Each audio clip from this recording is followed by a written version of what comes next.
Good evening friends. आज हमारा नया टॉपिक है गवर्नमेंट ऑफ इंडिया एक्ट 1858 जो 1858 पे भारत शासन अधिनियम आया था। 1858 पे भारत शासन अधिनियम आया था।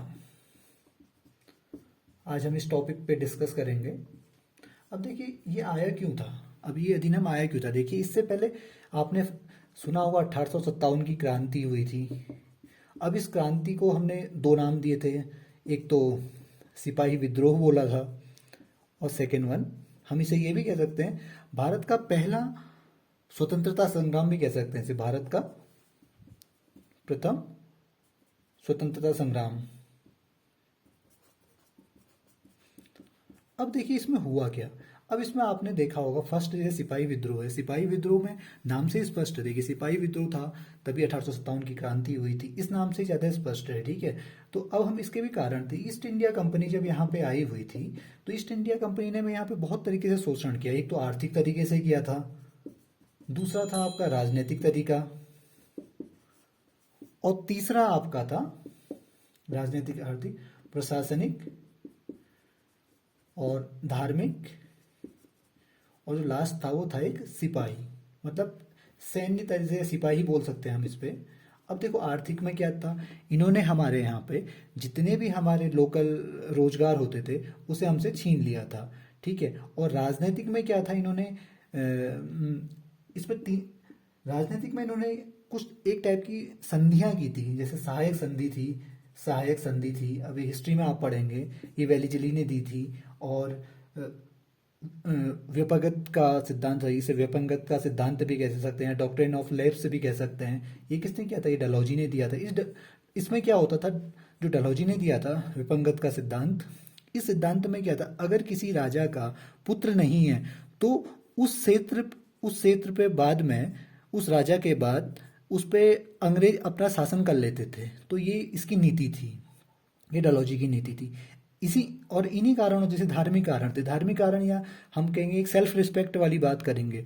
अंग्रेज जो थे, जो हमारे अंग्रेज थे, ईस्ट इंडिया कंपनी के जो अंग्रेज थे, वो ये सोचते थे कि जो जो हमारा रहन सहन है, भारतीयों का रहन सहन है, वो उससे निम्न है, और वो हमें एक हेय की दृष्टि से देखते थे, बहुत एक निम्न मतलब निम्न जाति के टाइप से हमें देखते थे। तो इससे यहाँ पे जो भारतीय थे उस पे एक विद्रोह की, मतलब एक द्वेष उत्पन्न होते जाता। और फिर लास्ट वन था सिपाही विद्रोह। मैं इसके उसमें आपको थोड़ी डिटेल में बता देता हूँ सिपाही विद्रोह में हुआ क्या। अब देखिए डेट थी अप्रॉक्स, मतलब मैं 28-29 मार्च की बात होगी, ये था 1857 पे। तो इस समय बैरकपुर पे, जो मेरठ के पास है, बैरकपुर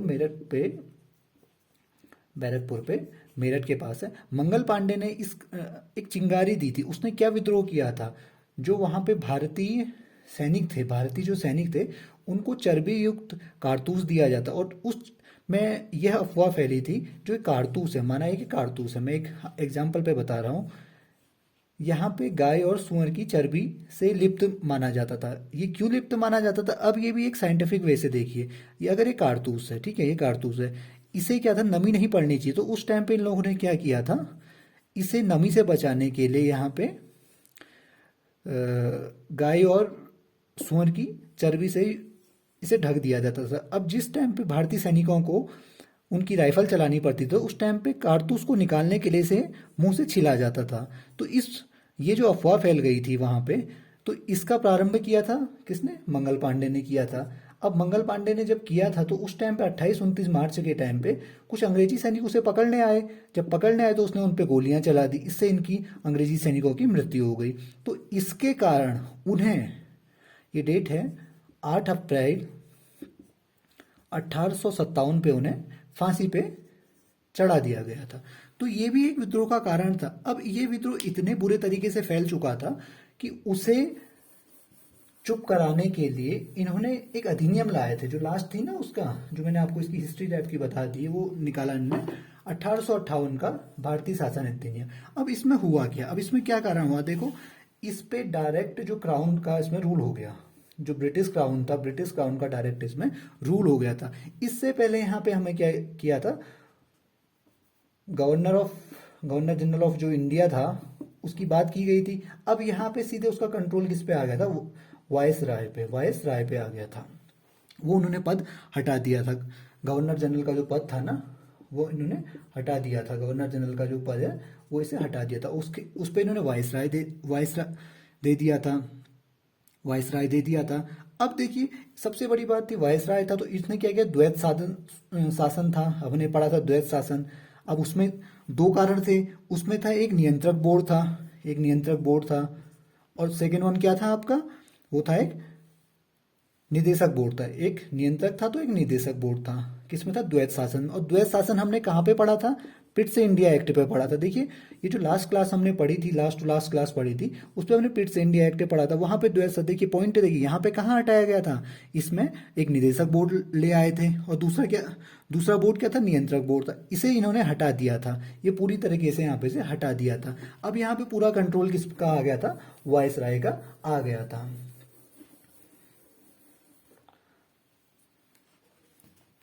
अब आ गया था, और उन्होंने वहां पे एक पद दे दिया था, ठीक है, एक पद और दे दिया था उन्होंने, राज्य सचिव का एक पद दे दिया था, ठीक है, राज्य सचिव का एक पद दे दिया था। अब इस पद का जो सृजन किया गया था ना, उस पे पूरा प्रशासनिक नियंत्रण था इसका, भारत पे पूरा प्रशासनिक नियंत्रण था। और ये किसके प्रति उत्तरदायी था, जो राज्य सचिव था, ये एक ब्रिटिश, जो ब्रिटिश की संसद थी वहां का एक कैबिनेट मंत्री होता था, एक कैबिनेट मंत्री होता था वहां पे, कैबिनेट मिनिस्टर वहां का होता था। और ये ब्रिटिश की जो संसद थी उसके प्रति ये उत्तरदायी था, ब्रिटिश संसद के प्रति जो राज्य सचिव था वो उत्तरदायी था। अब राज्य सचिव था, राज्य सचिव के लिए इन्होंने कुछ एक रूल भी दिए थे। राज्य सचिव में क्या किया था इन्होंने, उसके लिए उन्होंने क्या किया था, एक सलाहकार समिति, राज्य सचिव के लिए एक सलाहकार समिति का एक गठन किया गया था, सलाहकार समिति का एक गठन किया गया था। अब सलाहकार जो समिति थी, अब इस सलाहकार समिति में कितने मेंबर थे, 15 मेंबर थे। अब इनका इन्होंने गठन कर दिया गया था, जो इन्हें क्या मतलब हर क्षेत्र के बारे में बताया करते थे।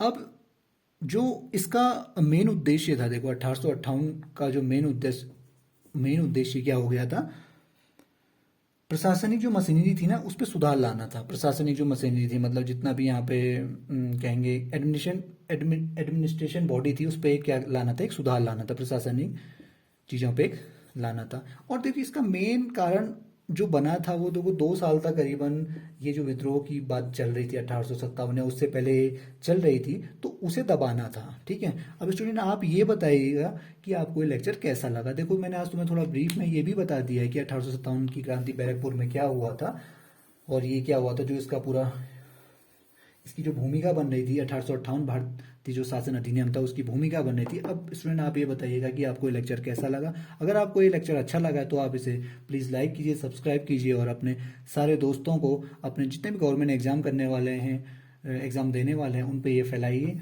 और आप इससे ये जो लेक्चर है आपको बहुत यूज़फुल बाद में लगेगा, अभी तो आपको लगेगा कि ये उतना यूज़फुल नहीं है, लेकिन जब एग्ज़ाम पे आप देखेंगे तो डायरेक्ट इन इन टॉपिकों से आपको क्वेश्चन मिलेंगे। तो थैंक यू, एंजॉय कीजिए।